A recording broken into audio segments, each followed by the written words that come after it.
सभी साथियों को नमस्कार। युवा मंच यूट्यूब चैनल पर आप सभी का स्वागत है। मित्रों, जैसा कि आप सब जानते हैं कि इस समय उत्तर प्रदेश ही नहीं बल्कि पूरे देश में भ्रष्टाचार को लेकर के अलग अलग तरीके से सवाल किए जा रहे हैं। नीट के पेपर लीक मामले में धर्मेंद्र प्रधान जी से लगातार कई छात्र संगठनों सहित कांग्रेस जनता पार्टी, तमाम जो सामाजिक संगठन हैं उनके द्वारा इस्तीफा मांगा जा रहा है।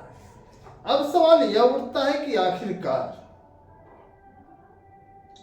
धर्मेंद्र प्रधान के इस्तीफे से और नीट के पेपर लीक होने से क्या संबंध है? हमें तो नहीं लगता कि धर्मेंद्र प्रधान के इस्तीफे से नीट के पेपर के लीक होने की प्रक्रिया रुक जाएगी। हमें तो नहीं लगता कि धर्मेंद्र प्रधान अगर इस्तीफा दे देंगे तो आगामी जो परीक्षा होगी वह परीक्षा बहुत ही पारदर्शी तरीके से होगी। मित्रों, बहुत साफ शब्दों में आपको बता दूं, जब तक प्रत्येक व्यक्ति भ्रष्टाचार को रोकने का प्रयास नहीं करेगा तब तक भ्रष्टाचार को रोका नहीं जा सकता। समाचार पत्रों की माने तो आज फिर एक खबर प्रमुखता से निकली कि प्रिंसिपल ने पैसे की एवज में पेपर दिया था। तो जो परीक्षा केंद्र हैं, जो सेंटर हैं, आप उसके बारे में आप जानते ही हैं। टीजीटी पीजीटी 2021 में टांडा के एक विद्यालय में आपने देखा होगा भ्रष्टाचार का आरोप लगा।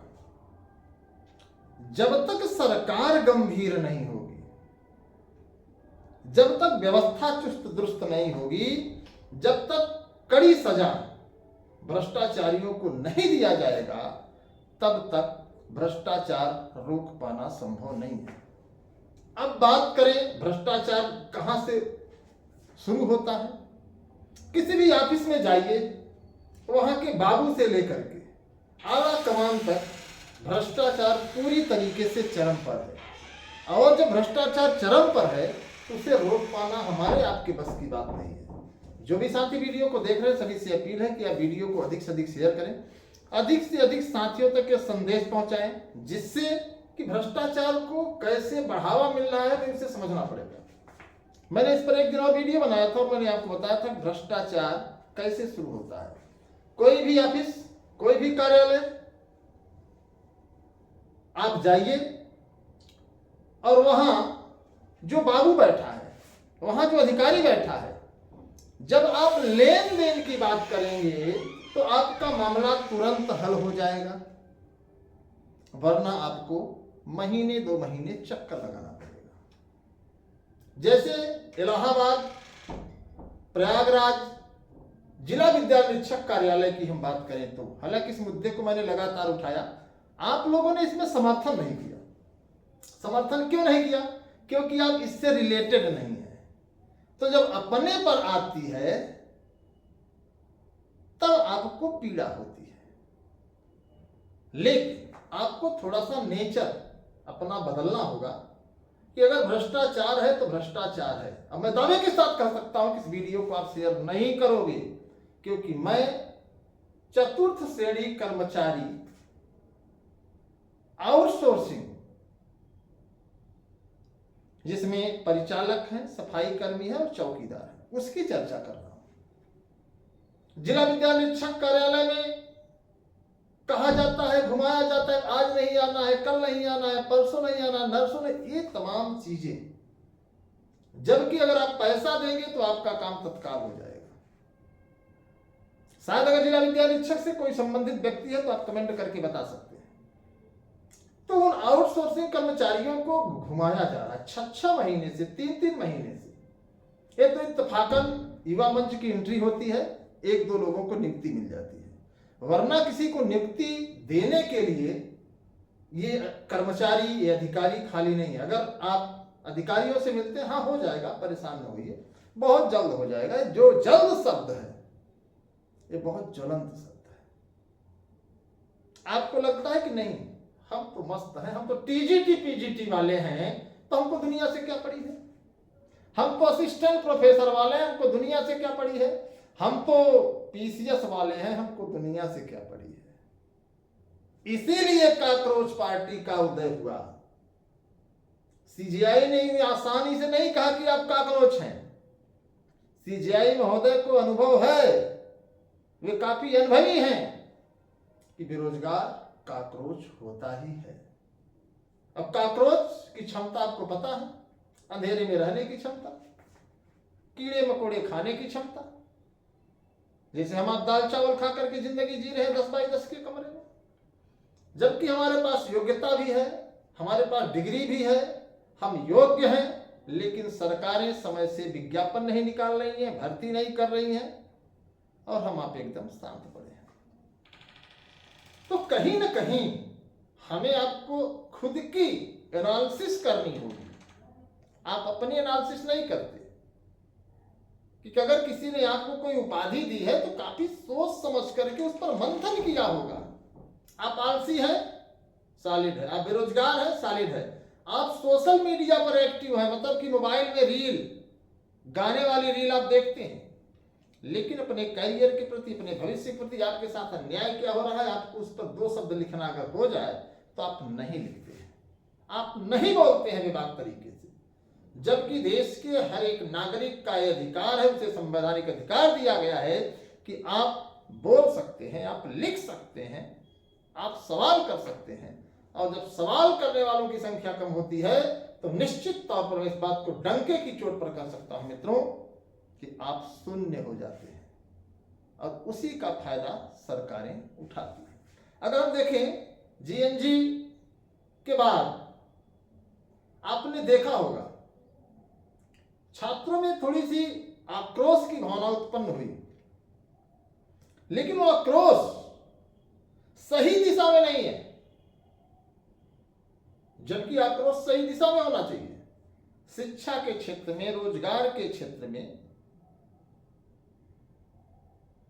स्वास्थ्य के क्षेत्र में सरकारों का क्या दायित्व है, इस पर सवाल होना चाहिए। और सच्चाई है मित्रों कि वर्तमान में इस पर सवाल हो ही नहीं रहा है। एक विद्यालय में 2.5 घंटे बाद बच्चे मिलते हैं, बाहर निकलते हैं। लेखपाल की परीक्षा थी, अब लोग कह रहे हैं कि 2.5 घंटे वहां अंदर क्या कर रहे थे। बात सच है। सीधे फरमान जारी हुआ कि जो लोग सिस्टम को बदनाम कर रहे हैं, जो लोग भ्रष्टाचार का आरोप प्रत्यारोप लगा रहे हैं, उनके खिलाफ सोशल मीडिया हो चाहे जाओ, उनके ऊपर कार्रवाई होगी। तो आप समझ सकते हैं, आप एक गरीब सामान्य किसान परिवार से हैं तो आप व्यवस्थाओं से नहीं लड़ सकते, ये भी है। तो कहीं ना कहीं पूरे सिस्टम में से भ्रष्टाचार को रोकने के लिए प्रत्येक व्यक्ति को दायित्व निभाना होगा। और जो लोग वीडियो देख रहे हैं उसमें से लगभग कुछ प्रतिशत लोग यही चाहते हैं कि किसी तरीके से हमको पेपर मिल जाए, हम नकल कर ले, मास्टर हो जाए, नौकरी पा जाए तो बेहतर होगा। ऐसी फिराक में कई लोग हैं। तो कहीं ना कहीं साथियों हमारी आपकी खुद गलती है, और जिसको अवसर नहीं मिलता वो पुजारी है, और जिसको अवसर मिल गया वो भ्रष्टाचारी है। इस बात को समझिए, क्योंकि आज समाज में विचारधारा दूर दूर तक नहीं दिख रही है। किसी की कोई विचारधारा नहीं है, सब मतलबी हो गए, आर्थिक युग आ गया है। तो ऐसे हालात में हमें अपने विचारों को बदलना होगा, हमें अपने थॉट्स को सही दिशा में ले जाना होगा। भ्रष्टाचार यूं ही इतनी आसानी से नहीं समाप्त होगा। मैं भ्रष्टाचार के खिलाफ मजबूती से लड़ता था। एक दौर था लोग मुझे रद्दी गैंग के नाम से कहते थे। क्यों कहते थे? कि क्यों मैं कह रहा था कि भ्रष्टाचार हुआ है। और आपको बता दें कि जिसको लाभ मिल जाता है वो चाहे 69,000 शिक्षक भर्ती हो, चाहे GIC-LT हो, चाहे TGT हो, जिन्होंने पेपर अच्छे से कर लिया है, जिनकी नौकरी पक्की हो गई है, वो आपसे मजबूती से लड़ेंगे। और अगर आप भ्रष्टाचार का आरोप लगाएंगे, आप असफल हैं, तो आप मजबूती से नहीं लड़ेंगे, क्योंकि आपके अंदर वो क्षमता नहीं है। जो 10 लाख लगाया है वो 2 लाख और लगा देगा। आपने 10 रुपए भी नहीं लगाया है तो आप 2 रुपए नहीं लगा पाएंगे, इस बात की मेरी गारंटी। मैंने 69,000 शिक्षक भर्ती में, मैंने जीआईसी एलटी भर्ती में भ्रष्टाचार की लड़ाई देख करके देखा कि भ्रष्टाचार की लड़ाई अगर आपको लड़नी है तो अपने बलबूते लड़नी है, किसी साथी के भरोसे आप नहीं लड़ सकते, और खास तौर से बेरोजगार साथियों के भरोसे तो कदापि नहीं लड़ सकते। ये मैंने बड़ा अनुभव किया है दोस्तों। तमाम जो चाइनीज साथी थे लामबंद होकर के मेरे ऊपर सवाल कर रहे थे कि आखिर अंजू लता कटियार को जेल भेजा गया, यह सवाल पूछने वाला कोई नहीं था, लेकिन इतना सवाल जरूर कर रहे थे कि आखिर अनिल सिंह रद्दी गैंग का आदमी है, भर्तियों को रद्द कराता है। इत्तेफाक देखिए, सच परेशान हो सकता है लेकिन पराजित नहीं। आज जो लोग ये सोच रहे थे, आज वो लोग नस्त नाबूद हो गए, नस्त नाबूद। आज उनकी औकात खत्म हो गई है। आज वो दूर दूर तक न सोशल मीडिया पर न जमीन पर किसी छात्र के हित की बात नहीं कर रहे हैं, क्योंकि वो पता है कि दीपक तले अंधेरा होता है।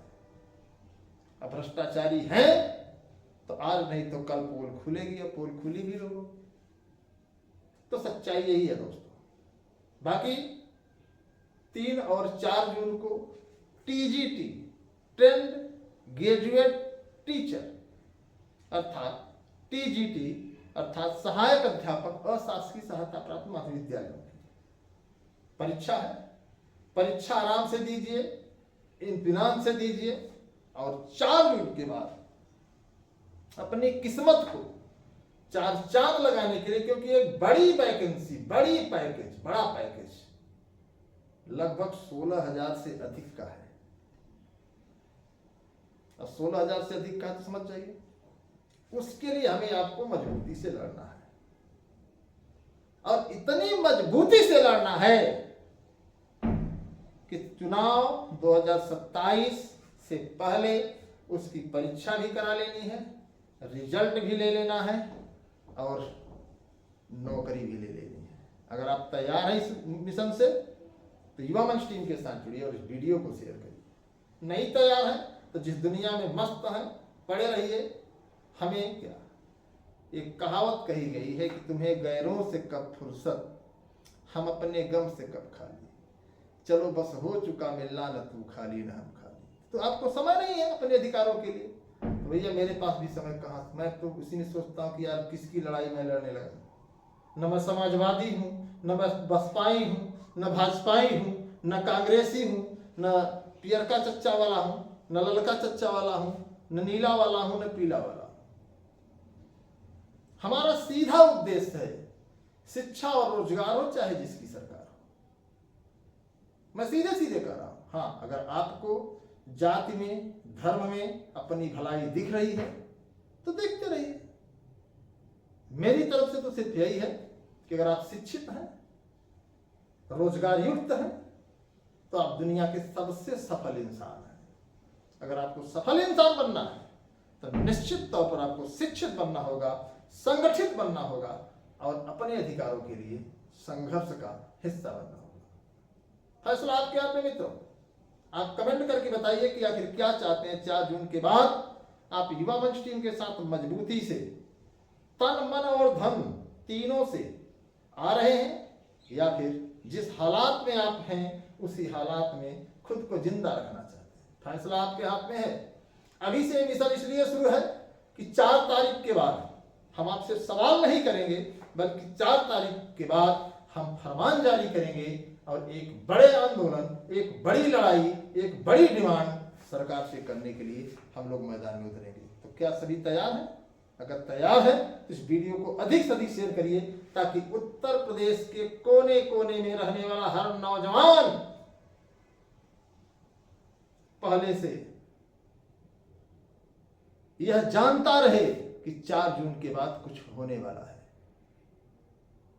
तो वीडियो को शेयर कर दीजिए, और आपका कोच, कीड़े मकोड़े, पता नहीं कितनी पार्टियां हैं, उनसे जुड़े रहिए। जय हिंद।